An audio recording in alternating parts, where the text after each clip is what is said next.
In the next few minutes, you will be given an eye-opening look behind the closed doors of modern farms, hatcheries, and slaughter plants, revealing the journey that animals make from farm to fridge.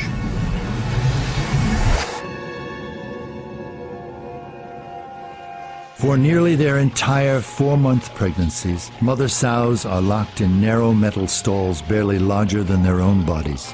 Many of the animals develop open sores and scratches. Workers often kick, hit, and yell at pigs to move them.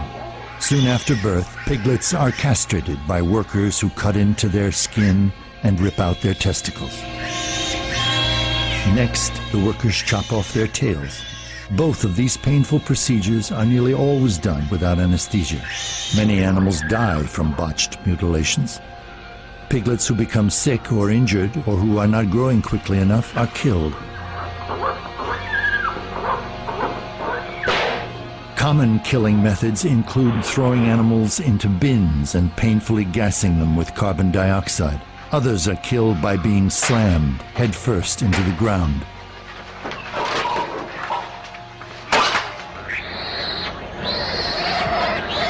At a factory farm in Ohio, workers killed injured sows by hanging them on a forklift to be slowly strangled to death, a practice defended by the pork industry.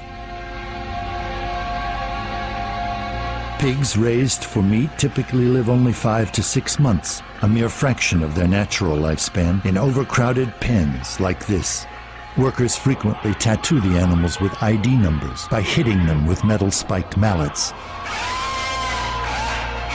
Once pigs have reached market weight, they are sent to slaughter. At the slaughterhouse, pigs are knocked in the head with a steel rod, hung upside down, and have their throats slit.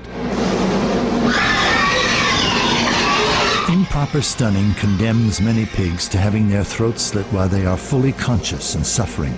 Others are even scalded alive in the hair removal tanks.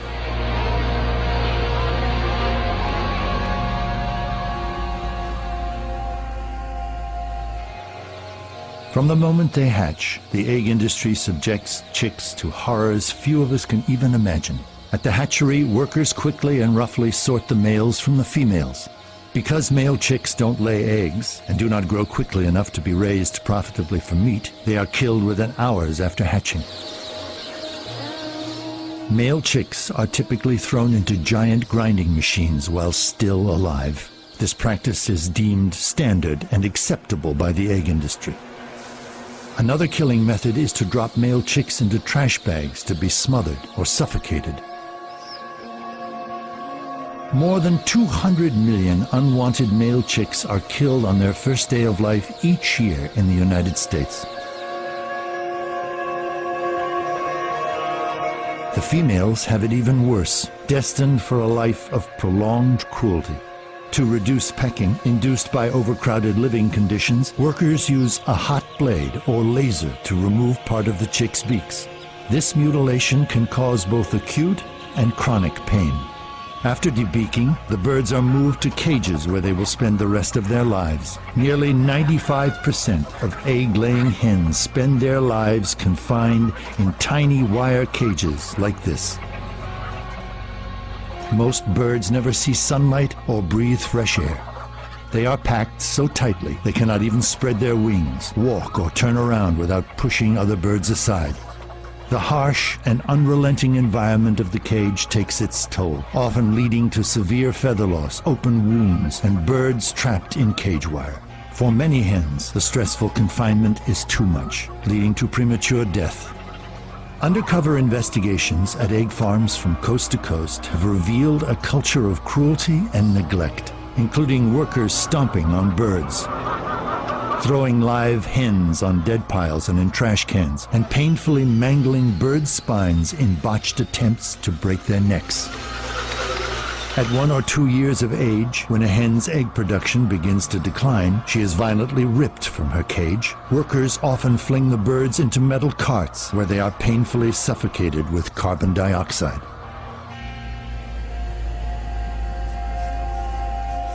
Crowded by the thousands into filthy sheds, chickens and turkeys are denied many of their most basic natural behaviors and needs, such as fresh air and exercise. Through genetic selection, chickens and turkeys raised for meat have been bred to grow so large so quickly that many suffer crippling leg disorders, chronic joint pain, and even fatal heart attacks. Sick or injured birds often have their necks broken. Others are clubbed to death.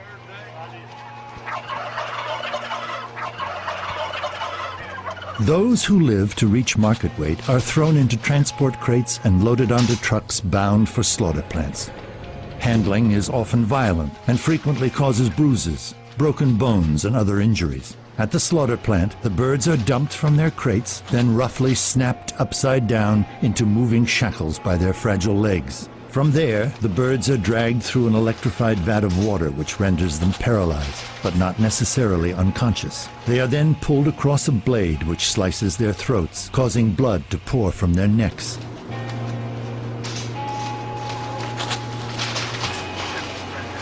Some of the birds who miss the blade have their throats slit or their heads ripped off by a backup killer. Other birds are drowned and scalded in the tanks of hot water designed to loosen the bird's feathers. Cows produce milk for the same reasons that humans do, to nourish their young.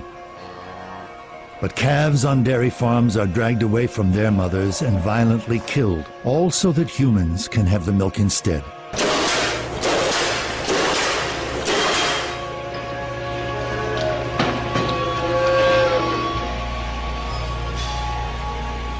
The majority of today's dairy cows are confined on factory farms. Some spend almost their entire lives standing on concrete floors. Others are crammed into massive mud lots.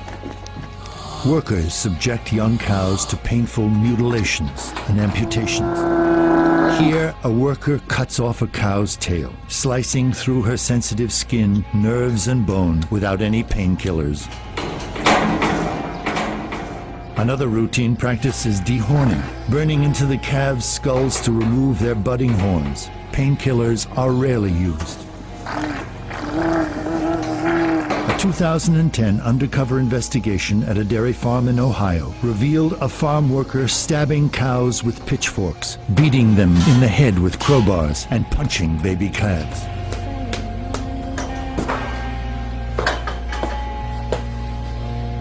Injuries and illness often run rampant in filthy, disease-ridden factory farm environments.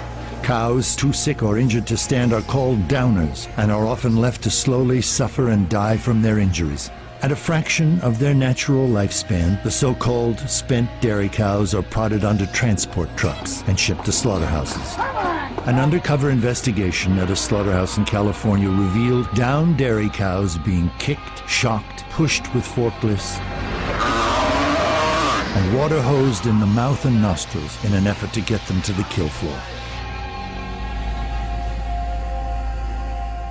Most cattle raised for beef endure several mutilations without painkillers, including castration and hot iron branding. Most spend the last few months of their lives in overcrowded feedlots, standing in their own waste. Unreliable stunning practices at the slaughterhouse condemn many cattle to having their throats cut and their limbs hacked off while still alive and conscious. Undercover investigations at kosher slaughterhouses in the United States have documented the routine practice of cutting open the throats of fully aware and alert cattle.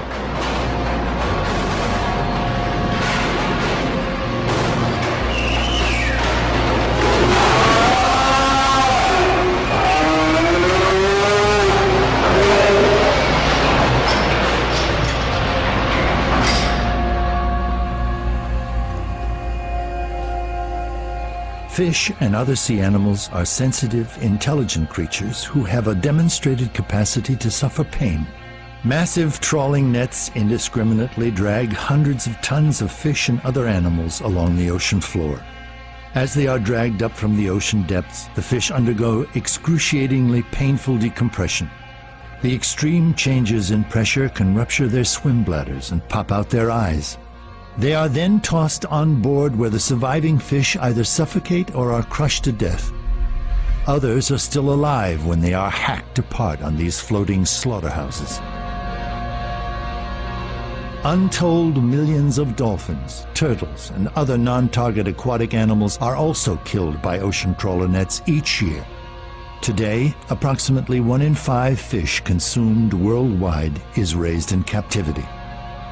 Like factory-farmed animals on land, farm-raised fish are crowded by the tens of thousands in small, disease- and excrement-ridden areas for their entire lives. When fish reach market weight, they are loaded onto tanker trucks and shipped to slaughter, where common killing methods include slow suffocation.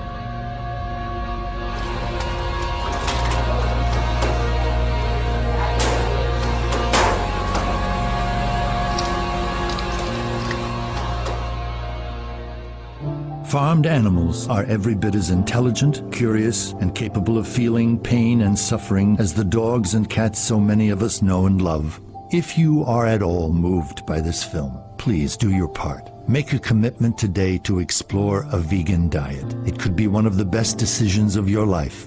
By withdrawing our support of this cruel and violent system, we can put our ethics on the table and make a statement for a kinder and more compassionate society for all animals. For delicious vegan recipes, nutritional information, and tips on making the transition to a plant-based diet, please visit chooseveg.com.